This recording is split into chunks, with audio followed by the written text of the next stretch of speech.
오늘 본문을 보게 되면 세 부류의 사람이 나타납니다. 첫 번째는 이 동방에서부터 왔던 박사들. 물론 이 박사가 요즘에 말하는 그런 대학교에서 학위를 받은 그런 박사는 아닐 겁니다. 별을 연구하던 그런 점성술가일 텐데 아무튼 예수를 찾기 위해서 왔던 그런 동방에서 왔던 사람들, 그리고 또 그 소식을 듣고 예수를 찾았던 헤롯 왕, 그리고 그들의 그 헤롯 왕에게 예수가 어디쯤에서 태어났을 것이다 라고 일러준 대제사장들과 서기관들, 그리고 하나를 더 보면 이제 백성들일 것인데요. 이런 각각의 표류가 있었지만 그들이 예수를 찾는 목적은 사뭇 달랐습니다. 그러면 예수를 찾는 목적, 어떤 목적을 가지고 그들은 예수를 찾았는가? 이제 우리는 어떠한 목적을 가지고 주를 찾는가? 라고 하는 것들을 우리가 생각하면서 우리가 주 앞에 이를 때 어떤 마음과 어떤 자세를 가지고 나아갈지에 대해서 생각해보는 시간 갖도록 하겠습니다. 첫 번째, 동방의 박사들은 어떤 목적을 가지고 예수께 나왔습니까? 그들은 무엇하러 왔노라 그랬습니까? 경배하러 왔노라. 오늘 PPT는 끄셔도 될 것 같아요. 자, 첫 번째로 이 동방의 박사들이 예수를 찾은 목적은 경배의 목적입니다. 경배라고 하는 것은 하나 앞에 우리가 하는 말로는 예배하는 목적이죠. 그래서 우리가 하나 앞에 예배하러 나왔다. 그것은 이 동방에 있던 박사들이 예수님을 찾아 나왔던 것처럼 우리가 하나님께로 찾아 나오는 겁니다. 그런 마음을 가지고 우리가 나오면 같은 목적을 지니는 거죠. 자, 하나님 앞에 경배라고 하는 것에는 여기는 두 가지의 속성이 들어있어야 됩니다. 하나는 믿음이요, 또 하나는 섬김이라. 자, 이 믿음과 섬김이라고 하는 것이 하나님을 경배하고 하나님을 섬기는 이 일에 나타나야 됩니다. 우리가 오늘 이 시간, 오늘도 예배하러 오셨으니까요. 하나님 앞에 예배하러 온다 할 때는 믿는 마음을 가지고 오시는 거고 또 하나님을 섬기는 마음을 가지고 오셔야 됩니다. 자, 믿는 마음이란 무엇인가? 자, 믿음이라고 하는 것은 우리들에게 있어서 어떤 수동적인 것을 의미하지는 않습니다. 어쩔 수 없이 하는 것, 우리가 그걸 믿음이라고 하지 않죠. 믿음이라고 하는 것은 상황적으로 보면 어쩔 수 없는 건데 그것을 이겨내는 것이 믿음인 겁니다. 즉, 믿음이라고 하는 것은 여기에는 자발적 선택이 들어가야 됩니다. 이제 우리 성도들께서 하나님을 찾고 예배하고 하나님을 경배하는 마음을 가지고 나온다 할 때는 성도님들의 믿음이라고 하는 이 믿음이 그냥 어쩔 수 없이 오는 게 아니고, 여기서 어쩔 수 없이라고 하는 말은 어떤 의미인가 하면, 그러니까 주일이니까 혹은 성탄절이니까 시간이 됐으니까 그렇게 밀려서 오는 거 말고요. 똑같은 시간이라 할지라도 우리가 그 시간을 자발적 선택하는 거예요. 오늘은 주의 날이니까 어쩔 수 없이 가는 게 아니라 오늘은 주의 날이기 때문에 내가 다른 것을 제쳐두고 주 앞에 나간다. 그런 거죠. 오늘 성탄절인데 어디 저기 가야 되는데, 그게 아니라 내가 오늘 주 앞에 예배하기 위해서 다른 것들을 내가 멈추고 주께로 나간다. 이런 것이 최소한 하나님 앞에 예배하는, 하나님을 경배하는 자의 모습이 되는 겁니다. 오늘 본문 2절 말씀을 보게 되면 2절에서요. 유대인의 왕으로 나시니가 어디 계시냐? 우리가 동방에서 그의 별을 보고 그에게 경배하러 왔노라 하니. 자, 동방에서부터 왔다라고 말했는데요. 그러면 그 당시 그 먼 거리를 온 게 분명하죠. 자동차를 타거나 비행기를 타고 온 게 아닌 이상 먼 거리를 걸어서 왔던 게 분명하고, 오면서 또 여러 가지 경비, 비용이 들었던 것도 확실하고요. 그런데 그런 모든 것들이 다 필요하지만 어쩔 수 없이 갔다, 누가 시켜서 간 게 아니라 여기에는 그들의 자발성이 있었어요. 자발성.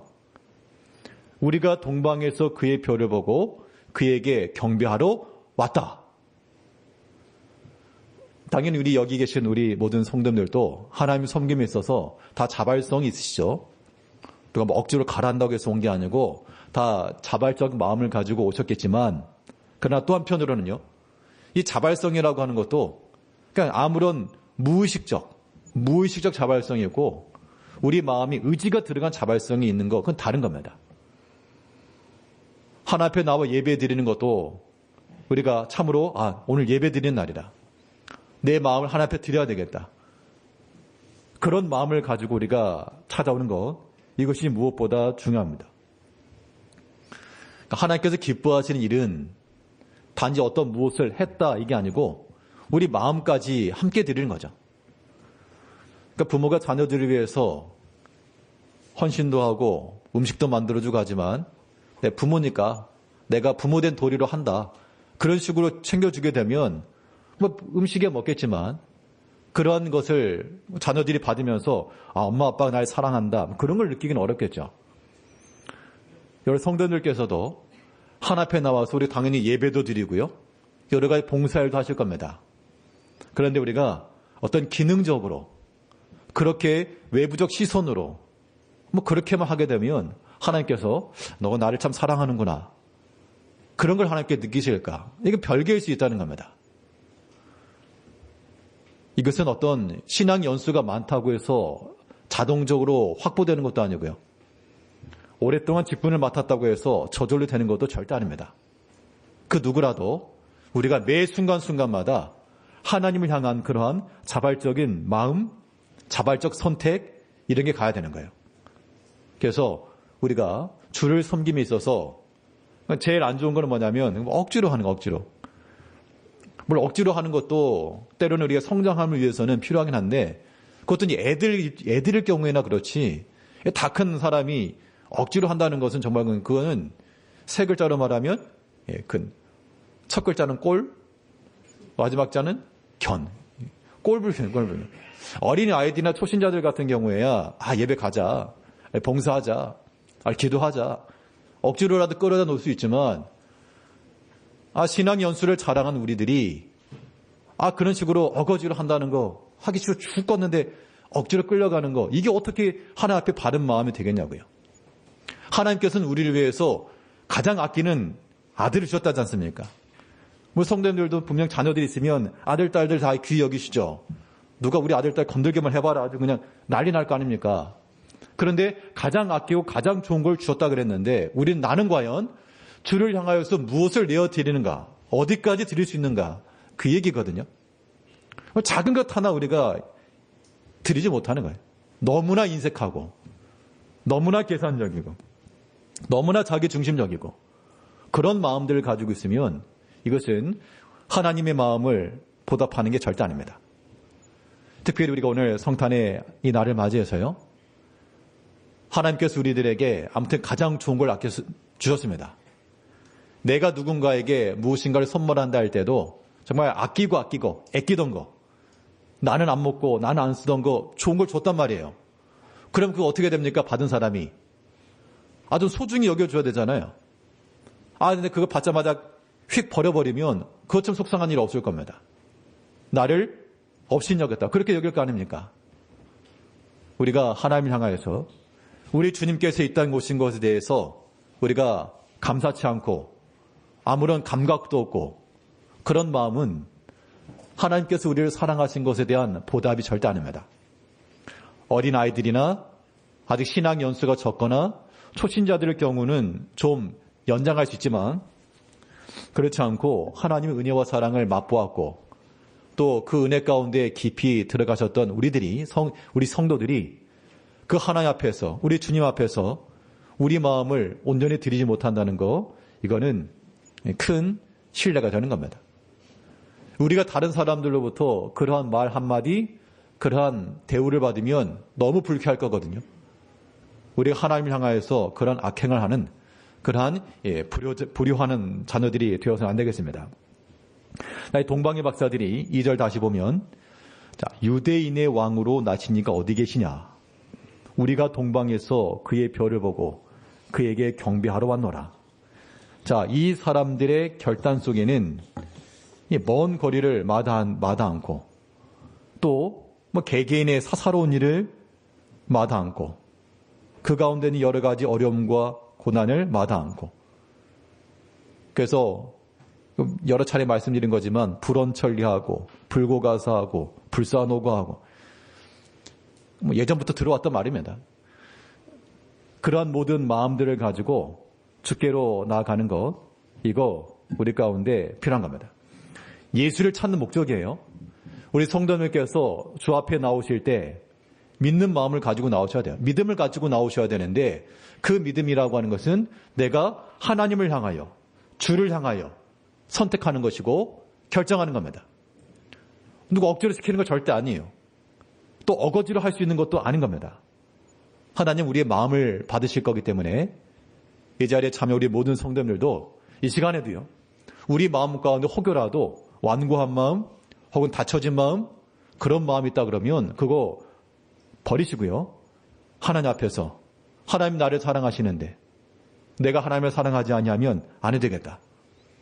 하나님 사랑이라고 하는 것이 눈에 보이지 않는 하나님만 사랑이 아니죠. 또 우리 믿음의 형제들도 함께 사랑하고 함께 위하며 이런 마음을 가지고 나가는 것 이것이 예배자의 본 마음인 겁니다. 믿음 안에서 자발적 선택이라고 하는 것 속에는 동시에 무엇이 포함되는가 하니 동전이 양면입니다. 이 자발적 선택이라고 하는 것에는 또한 자발적 포기가 들어가는 거죠. 사람들이 왜 믿음 안에서 쉽게 결단 못 내리는가? 이 포기되는 것 때문에 그렇습니다.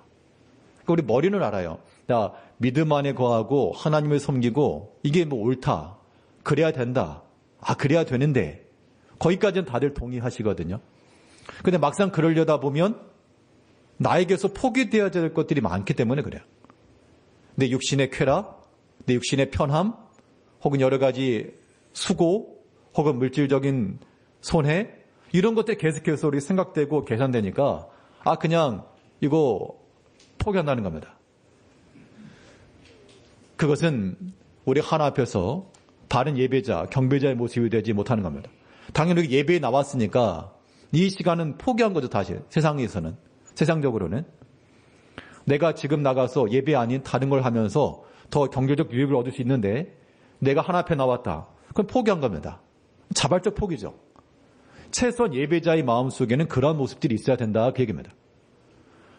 그런데 우리가 그런 마음을 갖기가 쉬운가? 포기가 참 어려워요.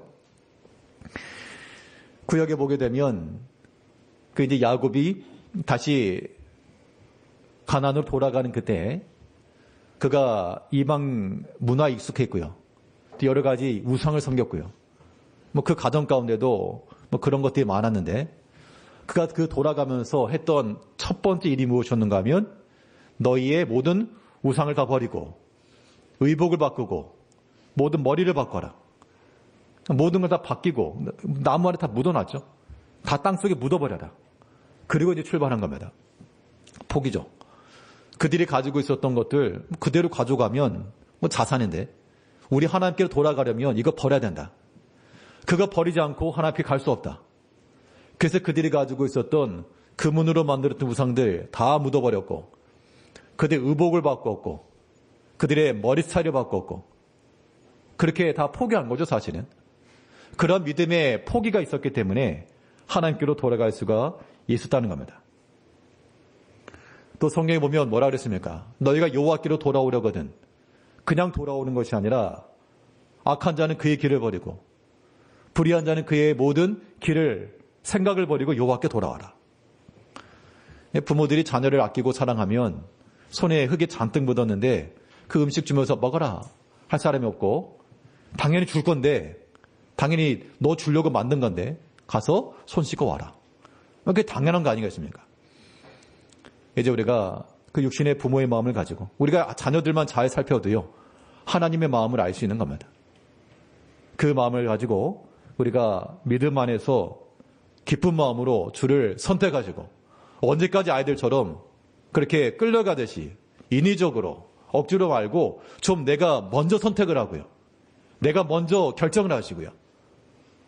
그런 모습이 좀 필요하다는 겁니다. 또 더불어서 우리 포기하는 것도 믿음이에요. 내 자신의 유익을 포기하고, 바울은 그렇게 말했습니다. 내게 유익하던 것들 내가 버렸다. 어떻게 보면 하나의 권리거든요. 바울 자신에게는 하나의 권리였습니다. 또 요구도 할 수 있었고 그런 말 듣지 않아도 됐습니다. 그런데 그런 말 듣는 것도 다 받았고요. 자기 자신에게는 전혀 거리낌이 없었지만 만일 이것이 교회와 성도들에게 거리낌이 된다고 그러면 나는 영원히 고기 먹지 않겠다.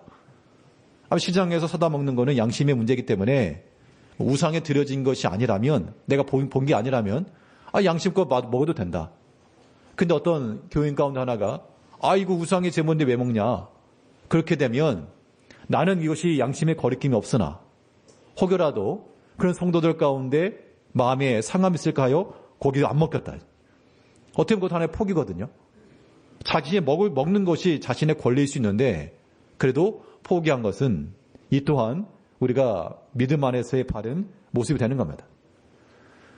예수님께서 하나님의 아들로서 우리가 흔히 하는 말은 뭡니까? 하늘의 권세를 버리고 왔다. 하늘의 권세를 버렸다는 게 이게 쉬운 말이 절대 아니죠. 하늘의 권세가 사람이 완장 하나 채워주면 그것도 참 뭐라고 어깨가 으쓱 올라가는데요. 만일 내가 완장을 찼다. 그런데 내가 아닌 다른 사람이 뭘 한다. 그러면 마음이 어떠실 것 같아요? 이거 굉장히 불편한 겁니다. 불쾌한 거예요.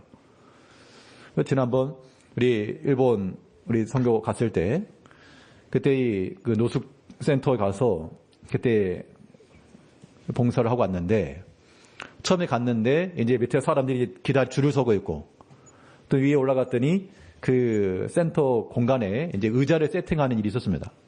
몇 명이 나와서 이렇게 하길래 이 사람들은 이 센터에서 일하는 그런 봉사자들인가 보다 생각했는데 알고 보니까 같은 노숙자들이에요. 같은 사람들인데 아무튼 거기도 이렇게 서열이 있어가지고 그래서 하다 보니까 또 이제 거기서 목소리 큰 사람이 있어가지고 의자를 왜 또 그렇게 설치하냐고 왜 개수를 그렇게 뒤로 막 넣으라고 또 이렇게 좀 소리도 지르고 그런 거를 좀 봤습니다. 사실 모든 그 사람들 무시하는 그런 발언이 아니고요. 우리 어떻게 보면 다 같은 그런 처지죠. 다 어떻게 보면 다 그런 같은 처지인데 거기서도 먼저 왔고 혹은 완장이 하나 찾았다고 해서 내 말과 내 뜻대로 한다니까 그 목소리가 올라가고 그 모습을 보면서 제가 좋다 그렇게 생각은 안 했습니다. 사람의 모습이 저러하구나. 근데 그런 모습들이 어디나 있기 마련이죠. 공동체 내에서는. 우리가요. 내가 당연히 권리가 있고 권세가 있을지라도 우리 성탄의 메시지가 뭡니까? 예수님께서 자기 권리 내려놓으신 거 아니에요. 자기 권리 포기하신 거 아닙니까? 하나님의 아들로서 받을 수 있는 그런 영광, 권세, 이거 엄한 말도 안 되는 소리 다 들으시고 다 참으시고 다 인내하시고 자발적 포기하시고 그렇게 하시고 우리 가운데 오셨다. 그리고 주님께 나가려면 어떻게 해야 됩니까? 우리도 그런 말 들어야 되잖아요. 근데 우리는 안 좋은 말 하나도 듣기 싫어한다니까. 하나도. 한마디도 듣기 싫어하는 거죠. 꼭 따져서 이겨야 되겠고요. 어떻게 그렇게 믿음이 되겠어요? 권리 안 내려놓겠다는 거 아닙니까? 하나도 난 손해보기 싫다 그런 얘기 아니에요. 성경 뭘 말했습니까? 차라리 너희가 손해보는 게 낫지 아니하냐. 이게 성경 얘기만 아니고 우리 개개인의 이제 우리 자신들의 문제가 되는 겁니다. 그러니까 하나 앞에 우리가 믿음 안에서 주를 찾는다 할 때요. 우리 마음이 상할 수 있어요. 저도 이제 목회자이다 보니까 여러 가지 일 하다 보면 이제 어떤 그 이야기들을 들을 수가 있죠. 어떨 때는 해명도 하고 싶고 반박도 하고 싶고 그런 경우도 꽤 있습니다. 근데 그런 거 다 하다 보면 그럼 뭐가 되겠어요? 어떨 때는 예수님께서도 귀신의 왕이라는 소리 들었는데 그래도 귀신의 왕이라는 말을 안 하니까 얼마나 감사하냐 그나마. 우리가 하나 앞에서 우리 믿음의 생활이라고 하는 거는 우리 예수님께서 우리 가운데 오셔서 말 그대로 자기 권세, 자기 권리 내려놓고 오신 거죠. 이것이 주의 성탄의 메시지인 겁니다. 이제 우리가 그 주님을 찾고 주 앞에 나아감에 있어서 이 동방의 박사들이 주를 경배하고자 하는 목적을 가지고 주 앞에 예배하고자 하는 목적을 가지고 이 믿음을 가지고 나와 자기들의 초소를 떠나 예루살렘을 향하여 베들레헴을 향하여 선택과 포기가 동시에 이루어져서 오른발 왼발이에요. 선택 오른발, 포기 왼발, 오른발 왼발. 이 두 스텝을 가지고 우리가 주께로 나가는 겁니다. 이제 우리 이 자리에 계신 우리 모든 성도님들도 내가 주를 향한 결정과 판단과 선택, 오른발, 내가 주께 나아가기 위해서 포기하는 것, 왼발, 절대로 포기 못한다. 사람의 생각 버리지 못하겠다. 이거 결과적으로요, 하나 앞에서 유익하지도 못하고 복되지도 못할 겁니다. 우리가 좀 더 지혜롭게, 부모 입장에서는 자녀들의 모습이 보이죠. 부모의 말을 따라서 잘 순종하면 좋고, 부모의 말 어겨가면서 그렇게 헛된 일 하면 분명히 안 좋은 일이 있을 거 부모는 압니다. 경험상으로. 그것처럼 우리가 하나님의 말씀을 받을 때 우리가 아무리 경험이 있고 지식이 있고 뭐 그래도요, 하나님 앞에 나아감에 있어서 주를 선택하는 것과 주를 위해서 버리는 것, 이 두 가지를 가지고 하나님 앞에 나가야 됩니다. 이것이 예수를 찾는 우리의 목적이 되어야 돼요. 자, 이 믿음과 함께 또 섬김의 마음이 있어야 되겠는데, 섬김이라고 하는 것은 무엇이 섬김인가 하니, 섬긴다라고 하는 것은 일단 포지션적으로 우리 높은 자리에 있지 않고 낮은 자리에 있는 겁니다. 그래서 우리가 주를 찾고 주를 경배하며 섬긴다 할 때는 항상 낮은 자리에 서서 우리가 주께 나가야 됩니다. 오늘 본문 11절을 보게 되면 2장 11절에서 집에 들어가 아기와 그의 어머니 마리아가 함께 있는 것을 보고 엎드려 아기께 경배하고 보배압을 열어 황금과 위향과 몰약을 예물로 드리니라. 자, 보면 이 그림상으로 집에 들어갔더니 마리아가 있고 아기가 있었고, 거기에 이제 이 동방에서 왔던 사람들이 엎드려서 절했다, 그 얘기죠. 자, 이 엎드려 절했다라고 하는 거, 엎드림이라고 하는 것이 일단 낮춘 겁니다. 자세적으로도요. 그럼 애가 뭘 한다고? 그 어린 아이를 보면서 엎드렸다. 그러니까 이 동방에 있는 박사들은 그 별을 보고, 아, 이 별은 유대인의 왕으로 오신 게 분명하다. 그러니까 자기 연령으로나 나이로 보나 경험으로 보나 지식으로 보나, 아, 이제 막 태어나 아기가 경배받을 만한 게 아니죠. 그런데 자기 자신의 지식, 경험 이런 걸 다 내려놓고 엎드려서 겸손하게 섬겼습니다. 섬김이라고 하는 것이 이루어지려면 우리 마음이 겸손해야 돼요. 겸손한 사람은 어디에 내려갈 수 있고 낮은 곳에 내려갈 수 있고, 겸손하니까. 그런데 낮은 곳에 서는 것이 불쾌하다, 이건 마음이 교만한 겁니다. 절대 낮아진 게 아니에요. 사람들은 높은 곳을 올라가려 합니까? 낮은 곳에 올라가려 합니까? 내려가려 합니까? 보통 높은 곳을 향하죠. 높은 곳에 올라가려 하고 거기에 더 많은 무엇인가 있는 줄 알고요. 그 예전에 그런 동화책 같은 거 보면 그 어떤 애벌레 같은 것들이 높은 식물 위에 올라가려고 막 몰려드니까 이제 하나는 밟고 올라갈 거 아닙니까? 맨 꼭대기에는 이제 하나만 올라가는데, 이제 사실 여러 가지 경쟁을 뚫고 올라간 거죠. 올라갔다가 내려오는데 애들이 물어보는 겁니다. 아, 저 위에 올라가 뭐 있냐고. 사실 아무것도 없었는데 올라가 보니까 아무것도 없더라. 별거 없더라. 허망했는데 내려오면서 아, 최고다고. 그리고 내려갔다는 겁니다. 그런데 실상은 가장 풍성한 먹을거리는 어디 있느냐? 높은 데 있지 않고요, 낮은 데 있는 겁니다. 낮은 자리에 은총이 있고 낮은 곳에 은혜가 더 풍성한 겁니다. 그러니까 우리 성도님께서도 우리가 좋은 것, 풍성한 것 드시려면 어디를 가셔야 돼요? 낮은 곳으로 가셔야 됩니다. 낮은 곳. 거기에 하나님의 은혜가 풍성한 거예요. 물론 겉으로 외면적으로 볼 때는 낮은 곳이 어려워요. 낮은 자리가 더 안 좋아 보이고 여기가 더 내가 슬픈 자리처럼 보이고요. 그런데 그 낮은 자리가 믿음 안에서 연단을 잘 받으면 그것처럼 좋은 게 없는 거예요. 하나님의 은혜가 넘쳐난다는 겁니다. 그런 것들이 눈이 지금 열려야 됩니다. 열리셔야 돼요. 지금 여기서는 동방의 박사들만 나왔지만, 근데 지금 이 동방의 박사들만 있었던 게 아니고요. 그 현장에 누구도 있었습니까? 그 아기를 낳았던 그 어머니도 있어요. 어머니도 있었다. 어머니 이름은 마리아고, 아마 아버지도 있었겠죠. 요셉도 있었을 것이고. 그러면 이 입장을 좀 바꿔가지고요.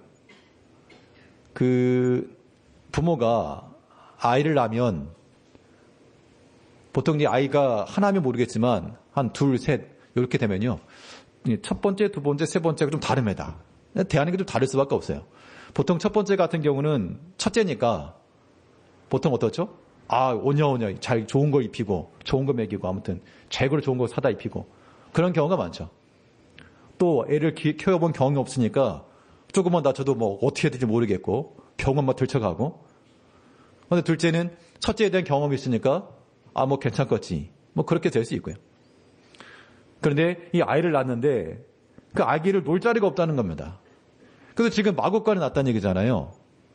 이게 그냥 스쳐 지나가는 게 아니라 애를 낳았는데 놀 자리가 없어가지고 그 짐승들이 핥아먹던 곳에 애를 낳았다. 그럼 그 부모의 마음 어떠실 것 같아요? 그런 상황을 생각해 보신 적 없으시겠습니다만 그거 굉장히 슬픈 겁니다. 부모 입장에서는요.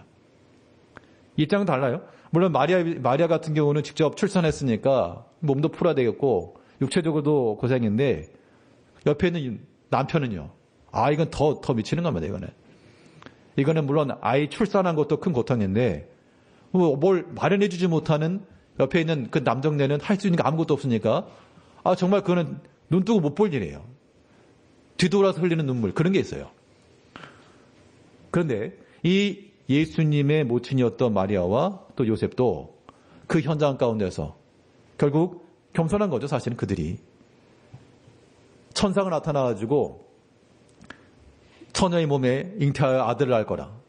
이게 돌 맞아 죽습니다. 율법에 의하면. 안 돼요. 나 말고 다 다른 사람이요.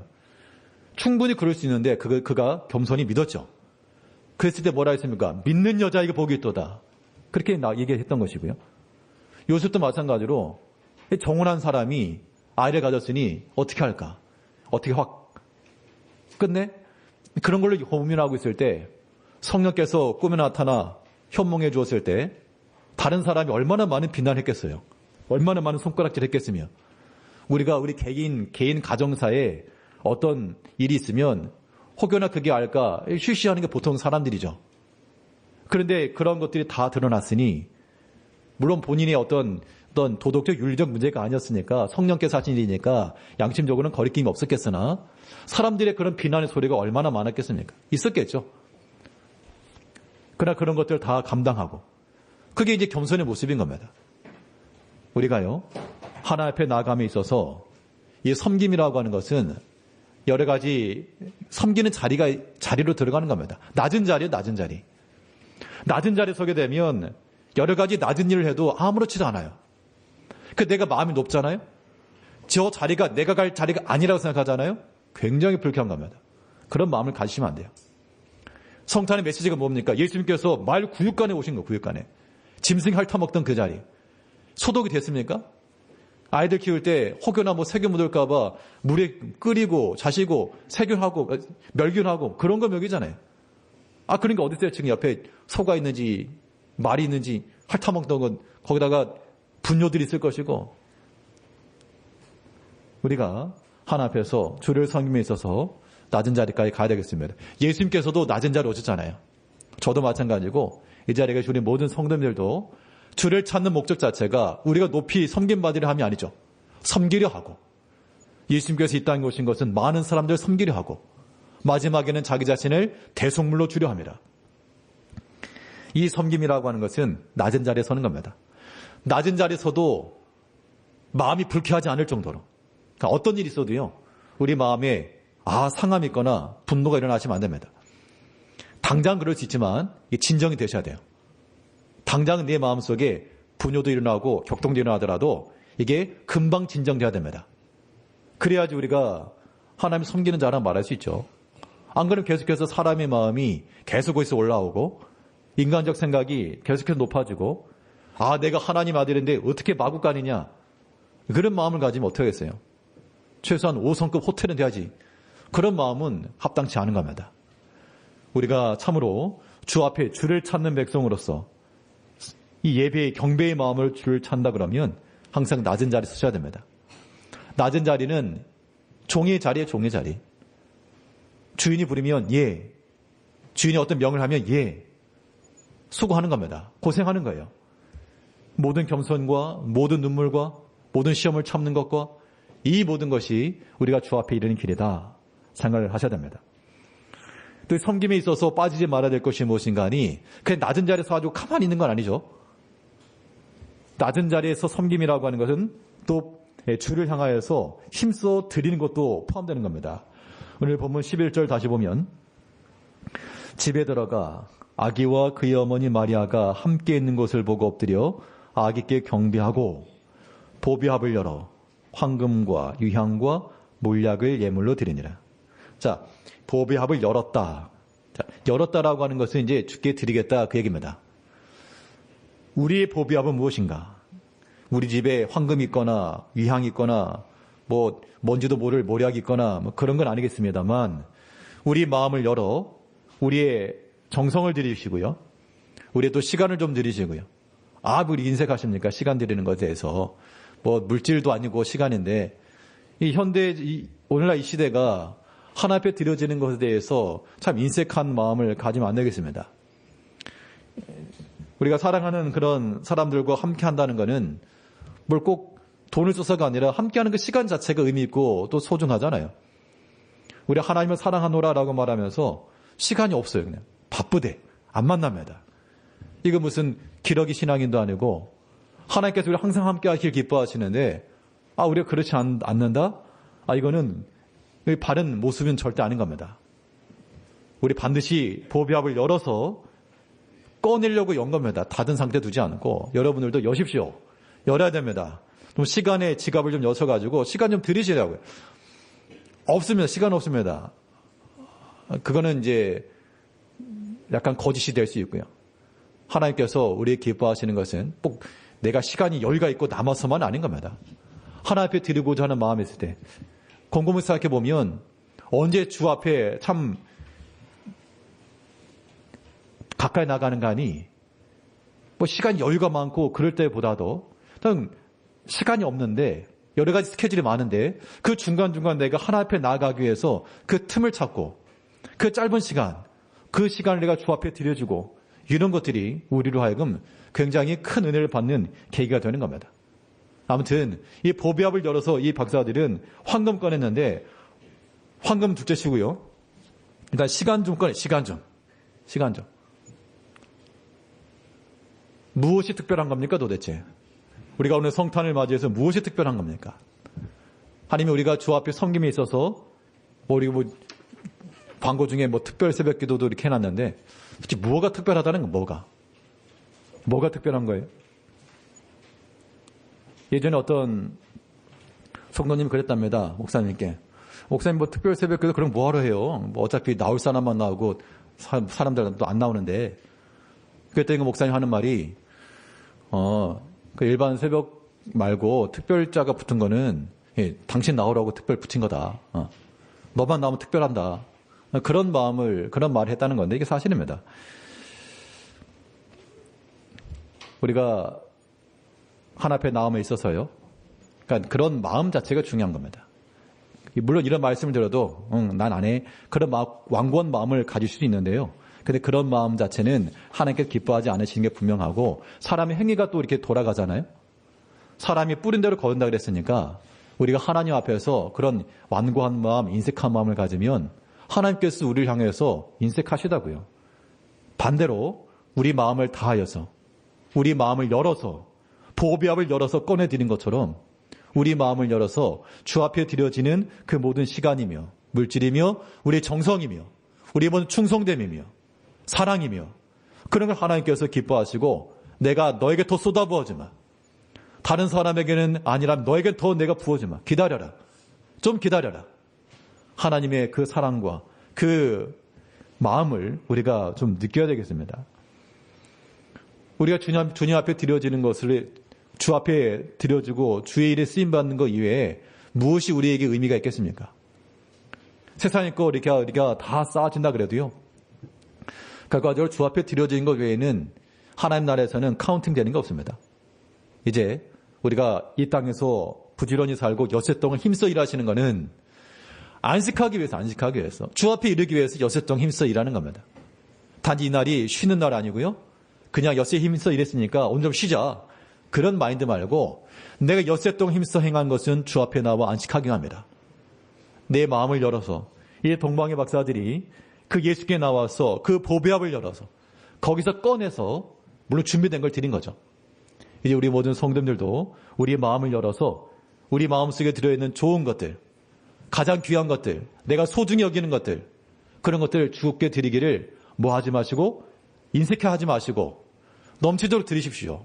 그러면 은혜의 풍성한 하나님께서 우리의 모든 섬김에 대해서 결코 우리를 공소로 보내지 않으실 것이고 큰 은혜로 베풀으실 것이 분명합니다. 오늘 본문에서 이 동방에 있던 박사들이 이 예수님께 나왔던 목적은 예배하기 위함이었습니다. 이제 우리도 믿는 마음을 가지고 자발적으로 주를 선택하며 때론 포기할 줄 알며 우리가 겸손히 낮은 마음을 가지고 낮은 자리에 서서 불쾌히 여기지 마시고 속상해하지 마시고 혹여라도 그런 일이 있더라도 내가 종이지 내가 낮은 자리에 있는 거지 그런 마음을 가지고 기쁜 마음으로 낮은 자리에 임하는 큰 은혜 예수님께서 낮은 자리에 오셨고요. 우리가 하다못해 그렇다고 말구일간 안 가니까 그 낮은 자리 기뻐하시고 주를 위하여 힘써 우리의 마음을 열어서 귀한 것을 드릴 줄 아는 복된 우리 성도님들이 되시길 바라겠습니다. 기도하겠습니다. 우리를 지극히 사랑하신 아버지 하나님